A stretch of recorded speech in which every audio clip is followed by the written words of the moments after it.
Are you considering buying a waterfront property in Cape Coral? Then this video is for you.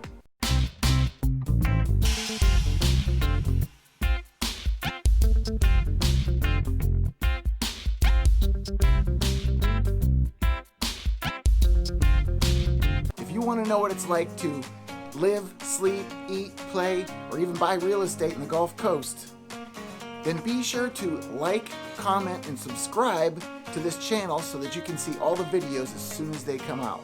I'm getting so many people reaching out to me about relocating to the area, and I really love it. If you want to get a hold of me, give me a call, text, shoot me an email, send a carrier pigeon, smoke signals, whatever the preferred method. If you're considering moving to the Gulf Coast, I've got your back. Okay, we're going to touch on the 5 things that you need to know if you're considering buying a waterfront property in Cape Coral, Florida. I'm not going to leave the best for last, but I will tell you number 5 is often overlooked by buyers, so stick around to find out what that is. Number 1 is about the usage. We have to think about how you're going to use the water access that you have. Is Gulf access, salt water, getting to the open water, is that important to you, or do you just want to be able to play on the water? How many times a month or week are you going to partake in these activities? Are you an avid fisherman that you just want to get out for the day trip and you don't want to waste any time? Or maybe you come home from work one day and just want to throw the line, so you want to get out as quick as possible? Or is it just a casual ride, sunset cruise with family and friends, maybe jump on the jet ski, take a kayak, a paddleboard? I'm going to start with freshwater access. Cape Coral has a number of freshwater canals that are usually towards the north end of Cape Coral. There's very little of it down in the south end, but this would be for people that want the water view. They would like to have some privacy and distance between neighbors in the back, and they might want to put in a pontoon type boat, a smaller boat, kayaks, paddleboards, jet skis. All those things are acceptable in the freshwater canals and lakes. And in fact, there aren't any speed zones that you will find if you look in Gulf access. The other thing about freshwater canals and usage is that the price of the home and the property is going to be lower. So if this isn't something that you have to have Gulf access for, you may want to consider looking at some of the freshwater homes. Now, Gulf access, this is where it gets a little more difficult. There's more factors to consider. First one is going to be the commute times to get the access. We do have over 400 miles of canals here in Cape Coral, so commute times can vary from a few minutes to nearly an hour. So you have to take that into account. Also, the height of the bridges. You want to make sure that the boat that you have will get under the bridge. Good note for you is to look at other boats of size that have to cross under that bridge, and it'll give you a bearing of how your boat may compare to those. There are also some maps that are available. You can probably even pull them up online that will give you the bridge heights. Now, this doesn't adjust for any tidal changes, but it's pretty accurate overall. The other thing you have to consider is when you're using this boat in Gulf access, the size of the boat is going to be very important, because if you're trying to go offshore, you're going to want to be safe. You're going to want a little bit more stability. So take careful consideration into the boat. Anything under 20, 21 may be left for all the inland water. You don't want to really take those out into the Gulf too often. Conditions can change really quickly here, so you have to pay attention. Keep some kind of a weather app up on so you can tell what's going on around you, and just watch the skies. That's probably one of your best bearings. The other thing is the draft of the boat. We need to be aware of the depth of water. We have many shallow areas here in the Cape Coral and Fort Myers areas. You will want a depth finder and GPS to make sure that you're accounting for those things, because I mentioned the tidal changes before. That will play into this as well. So a very important note is get CTO. Make sure that you have an account with them, because if you do get grounded and can't get it out, it's going to save you a boatload of money. No pun intended.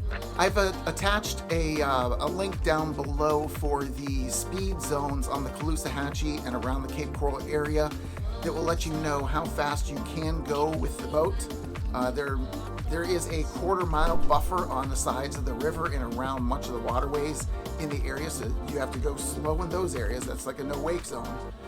Then there's what they call the miserable mile, and that's right down at the tip of Cape Coral. So there's about a mile worth where you're going to have your speed regulated, and you will get ticketed in that area if you're caught speeding, so pay close attention. The other places are If it is a slow zone to the sides, as long as you stay in the channel, you can still run up to 25 miles an hour. Once again, refer to the maps and it'll show you all those things there. If you're looking for quick access, deep water, no bridges, then you want to look for properties that are going to be east of Del Prado Boulevard or south of Cape Coral Parkway.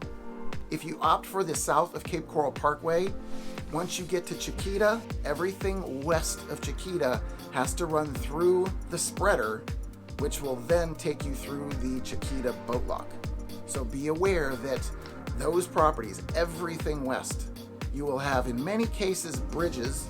So check those heights again. There are wide canals for the most part, so navigating the area is not terrible, but be aware of the boat lock. So with this boat lock, it does not stay closed all the time. When it's high tide, they'll open it up to allow smoother transitioning through the area. But this boat lock will be closed and will only take so many boats at a time depending on size. So if it's a heavily trafficked day like a weekend or a holiday, just account for the time frames. Make sure you're scheduling yourself some extra time to account for that so that you don't have the expectation of flying right through and end up being stuck. Now, one of the last areas is in the northwest. You can actually get a no bridge access out with no lock as well. That has to be west of Old Burnt Store Road, and that will then take you into the Matlacha Pass. Now with Matlacha Pass, this whole area is very shallow, so you must stay in the channel. There is, again, if you note on the map, there's a 25 mile an hour speed marker for the channels. On the sides, it's all slow, and it's because of this depth, so you have to pay close attention to that. All right, when you're also looking at these Gulf Access properties, think about your commute for other things like work, shopping, schools, airport. So even though you might get great access up in the northwest and dump out into the Charlotte Harbor, or even all the way west to the spreader, you may then find that a commute to the airport during season is going to take you 45 minutes or so. Plan for that. Since we've gone through number 1 usage and number 2 locations, now we're going to touch on number 3, which is the storage and amenities. So with storage and amenities, we want to be considering things like, does the property have a dock, a lift? Are you going to be trailering the boat? Are you going to be looking at dry storage? Because there's many different factors that go into each of those. If you're looking at a dock and a lift, we want to know how much that lift can hold for the boat's weight. Aside from the lift, you want to make sure that the dock space itself between the pilings is wide enough to handle the beam of the boat. So get all these measurements in check with what you need to make sure that you're purchasing the right property. Now, if you're going to be trailering, you would like to look around and see what boat ramps are near you, what kind of access that gives you once you're in the water, what's your time frame going to be to commute from there. How are you going to store the boat? In the back of the home is where most people will trailer their boats to and store it behind, but you have to be sure that it's blocked from the street view.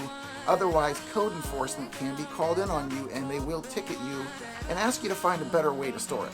Now, the other option, and a very popular one because it's very convenient, is the high and dry, the dry storage. It allows you to then just make a phone call and show up, jump in your boat, take off, and when you come back, they will then take care of spraying off the outside of the boat and putting it back into storage. Now, this is super convenient, but you have to call ahead to find out availability of a spot. You have to give the measurements of the boat. If it has a T-top, they're going to want to know how high to see if it can fit in the space. And then, of course, the added expense.